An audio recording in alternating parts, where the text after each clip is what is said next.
how to see who unfollowed you on Instagram, know who unfollowed you on Instagram.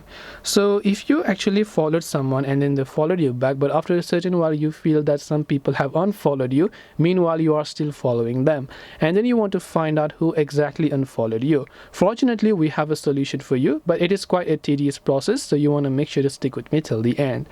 First of all, you want to open the Instagram application and come to your profile page. So if you think that someone has unfollowed you, first of all, Instagram will not give you a list of people that are actually unfollowed you. So what you have to do instead is put in a bit of work and search for their profile manually and check whether or not they have unfollowed you. So let's say I am following someone. I will go to my following list, and then I go to a certain person's profile. Now I'm following that person, but if I doubt that they have not yet followed me, I can simply go to their following page. Now if they have followed you, your name will usually show up right at the top, or if it doesn't, you can also try to search for it. If it's not showing, chances are that person have unfollowed you on Instagram.